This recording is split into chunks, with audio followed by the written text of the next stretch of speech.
Ah, hello, hello, hello. I am Rebecca, and this is my new moon report from Pillars of the Moon. I am doing this from my computer today because I wanted to show you the birth chart as well. So, not the birth chart, but the chart wheel for the new moon. So, yeah, this is a bit of a different experience for me to do it this way. So, I have been doing it on my phone up until this point, but I think the more I do, I'm kind of like diving into different things with it. So, blessed new moon, everyone! Woo! Yeah. So I use the pillars of the moon because I really believe really strongly, that a big key to where the world is going now is to come back into a more cyclical wisdom, and a wisdom of the stars, and the 13 constellations that are connected to the 13 moons. And also I found like that the 13 constellations and the 13 moons also they fit in to the seasons as well. And so I'll talk a little bit about that as well today. And so I'm fascinated by like the indigenous wisdom, and especially like the turtle shell, because the ancient people and still do use the turtle shell as their calendar because it's got 13 panels on it.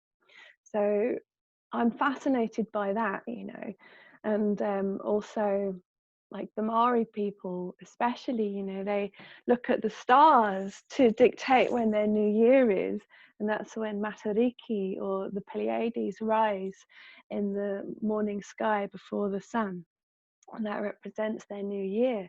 And so that's like something, you're looking to see. It's not like a calendar system that's been created. It's like it's using your surroundings as the guide to time. And so a lot which is going on at the moment in astrology, it's like Saturn and Pluto, they're meeting, so it's like Saturn is all about time and structures and how we organize things and calendars, banks, money, all those kind of systems that we're part of and that we live in. And so Pluto being like, he's about death and the underworld, transformation, resurrection, death. And so these two meeting, it really makes me feel like, we're going through a massive shift in how we perceive time and how we calendar time, how we have been, in this kind of illusion of what time is, and so before the Gregorian calendar came in, I think most of the indigenous people of the earth would be using the 13 moon calendar. And still, the Mayan calendar still has the 13 moons, and the Maoris still use the 13 moons in New Zealand. And I think the Indian calendar as well still uses the lunar calendar. And there's so many, and I think there's still more for me to find out. And the more I'm looking into it, it's just fascinating. And I feel like this is alignment, and this is kind of where we need to go as humanity to realign. As you say, oh, that star is there and that flower is there, and you link the two together and you say, oh, that must mean it's spring now. And oh, there's apples and there's pumpkins, this must be the harvest moon. And so this brings me into the moon cycle that we're coming into now. So it's marrying together the earth around us and the plants and the flowers and the air and the energy, how much sunlight we have, and with the stars and what's going on, and the moons. And so then we can say, right, now we're in the harvest moon cycle, the blessed harvest moon. This is in the northern hemisphere, which is where I am now. And so in the north here, I'm in Glastonbury in Avalon, we're getting all our apples and our pumpkins coming in now. And so this really is a time of harvest. And it's a time of the year when, there is abundance. and it's about community and sharing, but also it's a time of work as well, because we're starting to gather things for the winter, because we're aware, living cyclically, that in the winter there's less abundance. So with this time of abundance, we can really prepare for what is to come in the winter months and preserve things, and store things and freeze things. And it's just wisdom, to know that we're going to be going in. And I just realized yesterday, because I have been looking at my diary, I've actually created my own diary, my 13 moon diary, because I was searching for it everywhere, and I found that it didn't exist. A 13 star sign astrology diary. So I've been creating it, and so I've realized, because in 13, the pillars of the moon, the end is the next moon cycle after this one. So that would be September is the last moon cycle of the 13, and that's like the completion moon. It's the moon of the golden Tara, or Isis, Queen of Heaven. This is how I view it anyway. And then the moon after that will be coming into Samhain. And so in the Celtic wheel of the year, Samhain is when we start again. It's like all the seeds are coming down from the trees and they're landing in the soil. And it's like, when a new life is made, it's like as soon as the seed hits the womb, that's that first connection of life creating. And so, the seed has a big journey, an inner journey to do, which is autumn and winter, which is what we are coming into here in the Northern Hemisphere. And I'm really excited about that, because I love the winter. And I also know that it's the inner journey that really defines the outer journey. And so if we spend the winter really going within and really finding that place of wisdom, which is what the winter represents, it's the crone, it's the elder, listening to the ancestors. It's like, when we come out at spring, we come out in a completely different way. We know what our vision is for this year. We know what we're here to do. We know what our lessons are. So it's like the winter it's a key ingredient in what we're going to be doing. It's like that's the creation. It's the creation station. So when we get into the winter here in the Northern Hemisphere and in the lifetime sky, when we get to our winter solstice, which is the returning of the light, that's when the moon will be in Sagittarius. So Sagittarius is the galactic center. To me, that's like the birthplace or the womb. It's creation, it's the yoni. And so when the moon and the sun come into Sagittarius, it's like it's the new beginning, and that's our new year. So here in the north, that would be like our Matariki, all our new year, because it's like, aha. And a beautiful synchronicity that I found the last 2 years that I've been following this cycle is that around December, early January, the star Sirius flashes rainbow colours. And at first, when I saw this 2 years ago, I was like, whoa, there's a rainbow star flashing. It's Sirius, and so Sirius is connected to the star of Bethlehem. And right now, Sirius has got it's rising with the sun in the morning. And so it's a very important time for Sirius, and it lines up with the sun, and it lines up with, soon it will line up with the brightest star in the constellation of Leo, which is Regulus. So that would be on the 22nd. And so Sirius is really important. It was important to our ancestors, and probably just as important as the Pleiades are to the south. And so it's very fascinating that around the time of our new year, or our homecoming moon, in the pillars of the moon, which will be in December, it's like the seed has gone down its descent, and it gets back to that center of the galactic center, and it's like the place of creation where the light begins to grow. And so, wow, and so at that time, the star Sirius, I've noticed the last 2 years, it's been flashing rainbow colors. And that was the star of Bethlehem that they followed when Jesus was born. And so, yeah, it's very fascinating, all of it. And so, going to let all that settle, drink some more drink, see what's going to come next. So, this new moon here in the north, I'm talking about the north a lot because I feel like we all need to reconnect with the land that we're on and the seasons that we're in. Because, you know, I'm not in the south, I'm not in Bali, or I'm not in India, I'm not in that place. And so, you know, the ancients and the indigenous people would understand the land that they was on, and that would be our compass, you know, to teach us. So I'm really passionate about learning about the cycle of where I am and watching what's going on around me and watching what's going on in the stars, and really learning from that, and realizing that all that's going on out there is also going on inside of me as well. And so I'm talking about in the north. So in the south as well, you know, you're in the middle of winter, you're about to come out into spring in the next month or so. So you're in a completely different place to us, you know, but astrologically the stars will be the same. But down here in the earthly realms, you know, you're like the seed that's about to birth out into a new dawn, you know. But here in the north, we are harvesting all the work that we've done throughout the year, all the planting that we've done.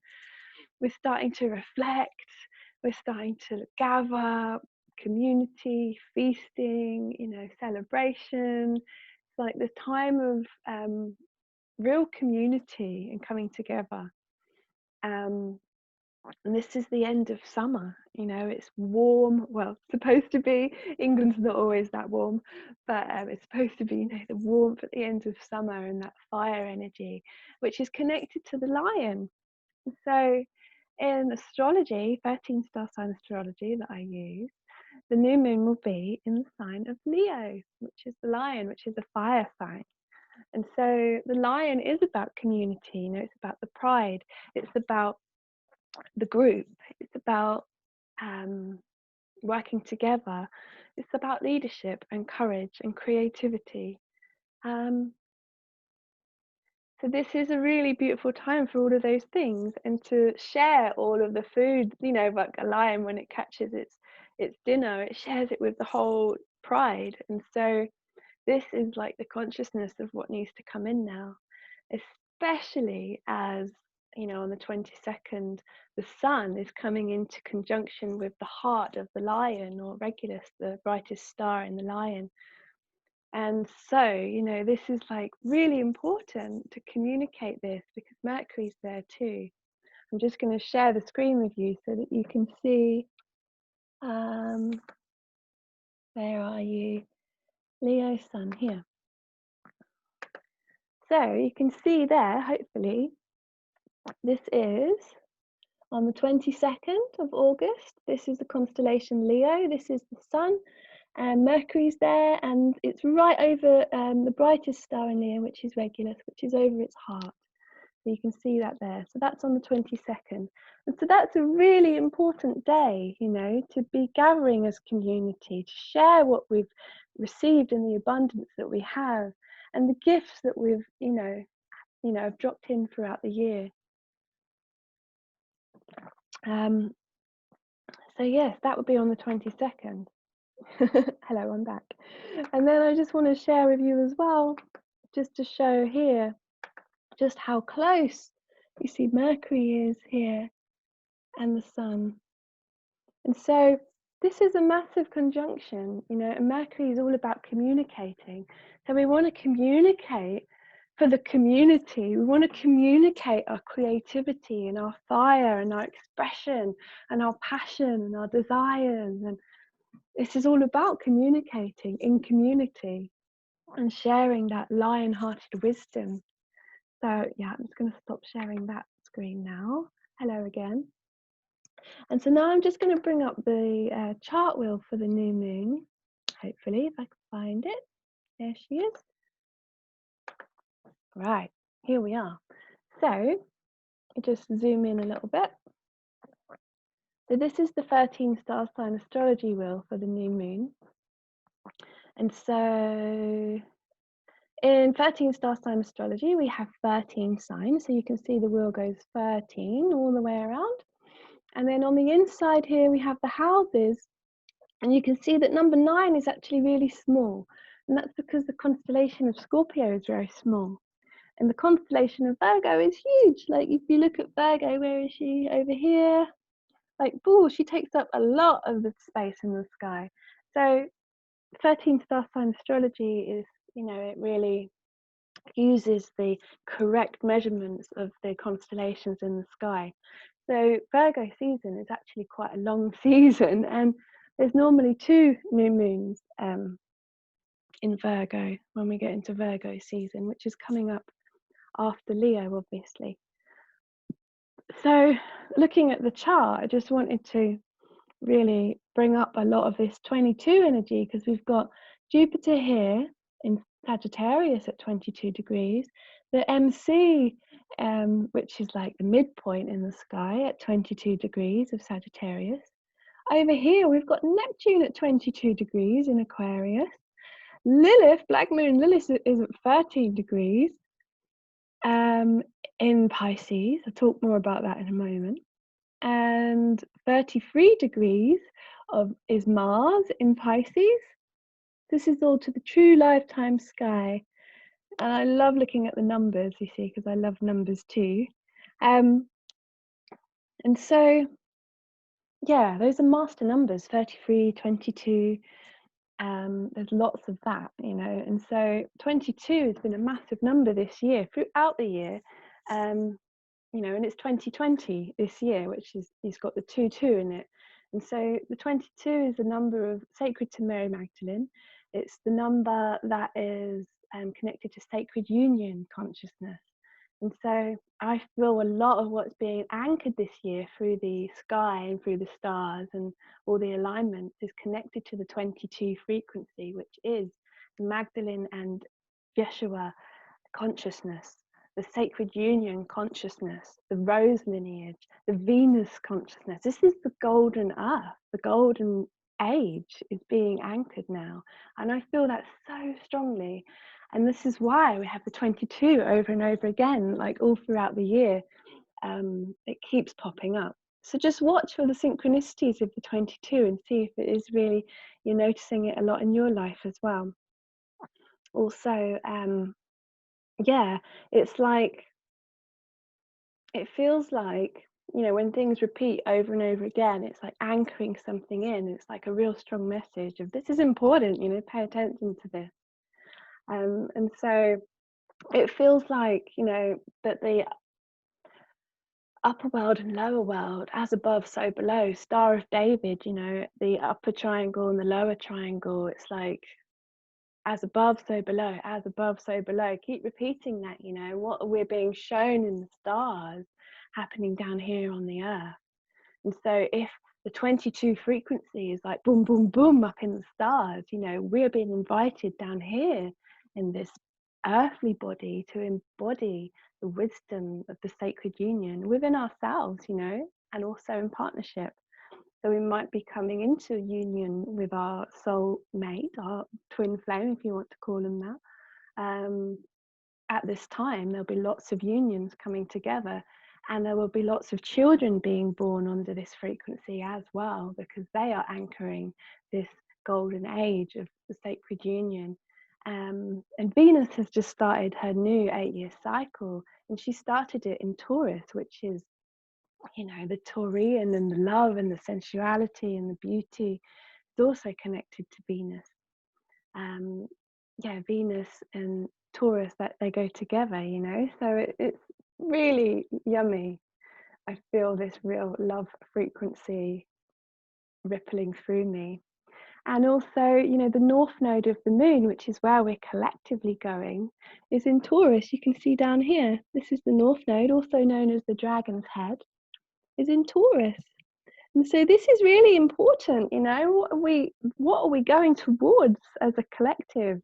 We're going towards embodiment. We're going towards tantra and sexuality and sensuality, feeling our bodies. The senses. This is what Taurus is all about. It's about the earth and grounded and fixed and steady and love, really, and our values and what's important to us. So that's where we're going towards. That's really powerful, isn't it? To really understand that and feel that. And on the 2nd of September, which is not long away now, the south node of the moon will move into Ophiuchus. So this is Ophiuchus here, look.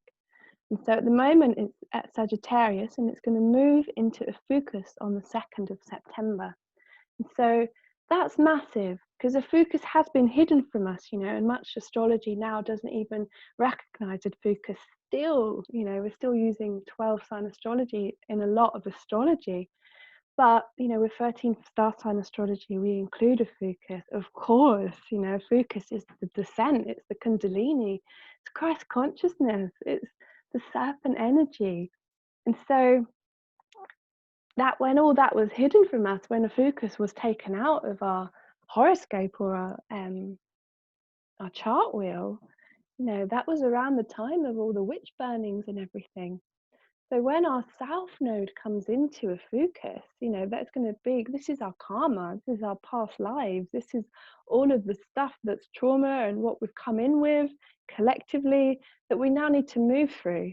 So you might see a resurgence of all of this kind of passion about the witches being burned and our power being taken away and the temples being destroyed and the books being destroyed and this is not the truth and wanting to find the truth, Lots will be unearthed, I feel, in this transit, and it's connected to hidden truths and hidden ancient teachings that will come to the surface.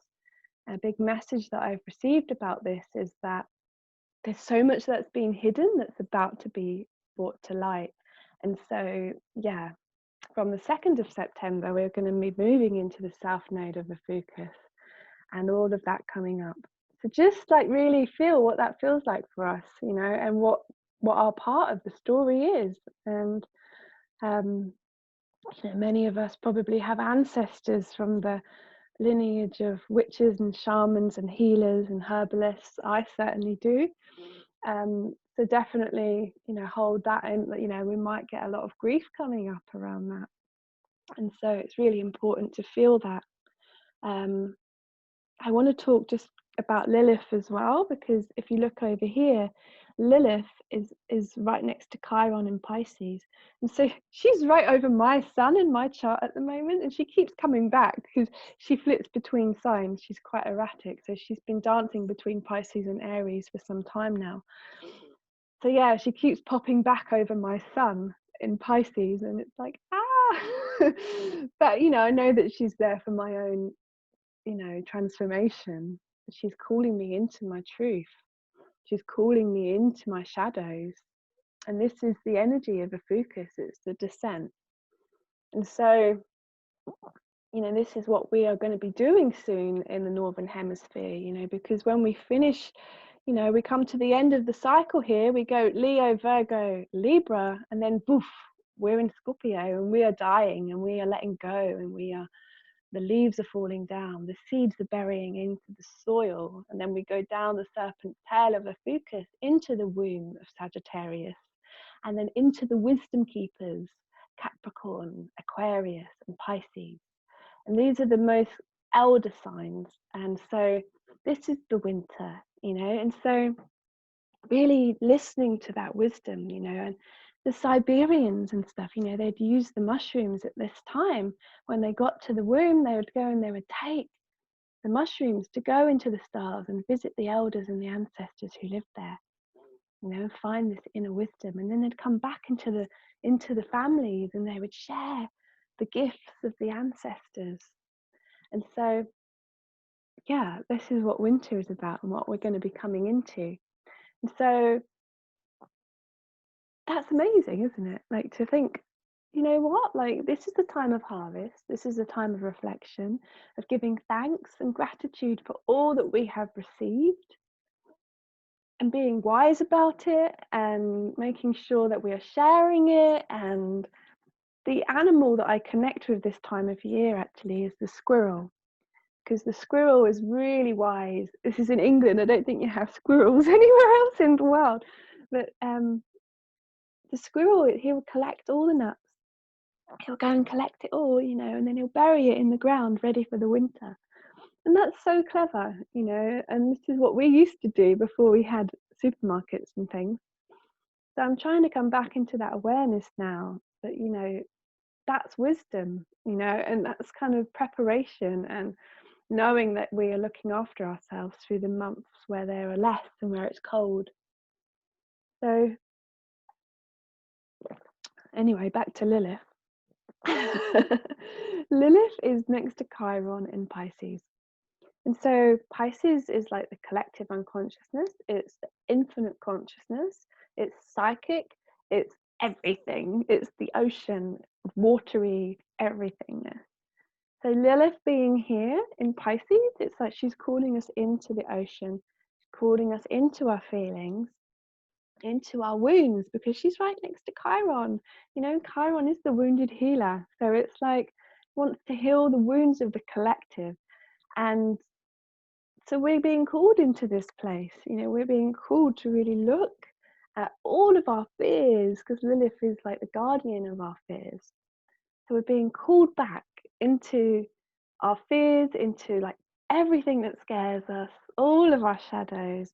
And then once we, you know, we really look at that and we can understand that within ourselves, we come to a place of wisdom. And then we can embody the serpent. And then we come to this Kundalini awakening, you know, and then we find ourselves up in the stars and connecting the heaven and the earth, you know, and bringing through the wisdom of the stars into our body, you know, and so that's really powerful. But we can't do that unless we resolve a lot of the shadowy stuff that is preventing that consciousness and that divinity from coming in. So that's the gift of Lilith, you know, she helps us to really look at those parts of ourselves and to find love for them. That's really what this is about. And right, so what else can we say? You can see that the Sagittarius party is still going on. And that's going to be, you know, for a time, because it's the slow moving planets of Jupiter, Pluto and Saturn. And also like the sun down here in Leo and the moon right next to Mercury. This is really yummy because you can see there's this trine going on with the South Node and Mars. So Mars is the warrior. He's actually in watery Pisces right now, but he's in the 13th house. The 13th house is connected to Aquarius. It's also connected to that which is hidden from us. So this lining up with the South Node, it's like a really kind of the fiery energy. So that's why I'm thinking witch burnings, the fire of the past, you know, because this is a fire trine, because Sagittarius is fire too. And so it's creative fire, but it's connected to the past. So, you know, what could be really powerful is to do some burning ceremonies and to really release a lot that has been gone on in the past. That's kind of like my feeling around that. And to have fires this cycle, because the element connected to the summer, even in Chinese medicine, is the fire. And so fire is transformative, you know, and we can burn that which we no longer need. And so this is a really important thing to be doing at this time of year in the north, because the fire, it helps us to release that which we no longer need, so that when we go down into the underworld, into the womb, we are naked as the day we were born, you know. It's like taking off all the skins. And that's what we're starting to do now, you know. We've only got 2 more moon cycles until we get to the end. So this is the 12th moon, the next moon is the 13th moon, and then we start all over again in our new lunar year. So yeah, this is like coming to the end of the tarot deck, you know, when you get to like the 9 and the 10 of wands, or 9 and the 10 of discs. It's like the end, it's completion, it's fulfillment of wishes. It's also, it can be excess yang if you're doing so much. but Uranus has just gone retrograde, and so that's really good actually, because it's helping us all to slow down a little bit. It's like putting the brakes on everything. And where is Uranus? He's in Aries, I believe. Yeah, here you go. So yeah, he's retrograde. So you can see that it's like there's a lot of fire at the moment, you know, with this Aries. And so trying to keep that grounded, you know, and connected to the earth, and really looking at the harvest and what we're bringing in. So yeah, I'm going to stop sharing the screen now just so I can see you close up again. Hello. And so yeah, I think I'm going to wrap it up in a moment. I'm just going to tune in if there's anything else that wants to come.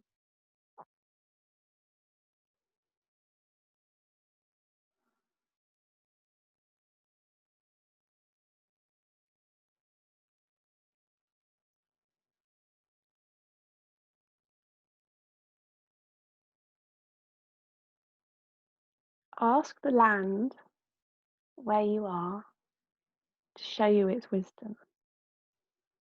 Ask the land where we are to show us its wisdom. And then we can marry together the land and the stars and bring back this heaven on earth consciousness. It's not until we really honor where we are here physically and we honor where we are here spiritually that they can become in union. There's like a separation at the moment between the earth and the stars, or there has been. And so this is the time of coming back together, you know. And I feel really passionately about, you know, the new age of Aquarius. It's like, it's the Aquarius and the Leo, and it's like the lion-hearted leadership is leading the way for the new earth, which is very Aquarian, you know. It's community based and it's connected to the highest good of everyone, you know. The patriarchal systems are falling, ending, and this will, you know, really be for the next few years as things are breaking down. You know, these things take time, and it's interesting how time keeps coming back and back, you know, finding a new way or an old way to record time, and, you know, getting up when the sun rises, sleeping when it goes down, and really looking at the moon and when it's rising and where it is in the sky and what it does.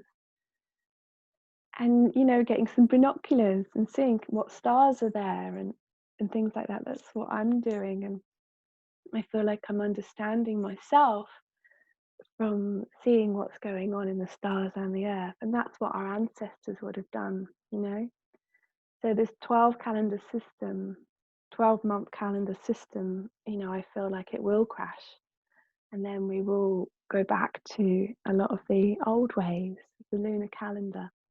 And so just to finish, I'm just going to share the screen of something I shared on my Instagram, I think, yesterday. Somebody posted it to me.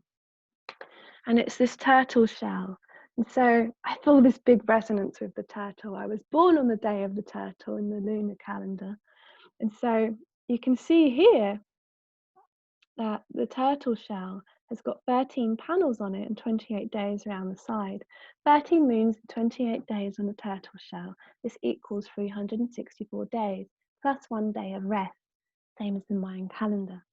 All indigenous people around the world knew this wisdom of the turtle and followed a 13-moon calendar. After all, there are 13 moon cycles in a year and 27 to 29 days per cycle.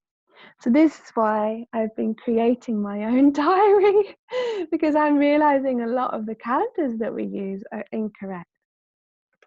So I've made a calendar that does the first quarter, the full moon week, last quarter, new moon week. I'm doing it that way, and just I have to write it in myself, and then I put in the 13 star sign astrology as well in there. So maybe one day I'll publish it so we can all use it. Yeah, but it's still in the early days of creation. So yeah, I think that's all for now. And I wish you many blessings on this new moon.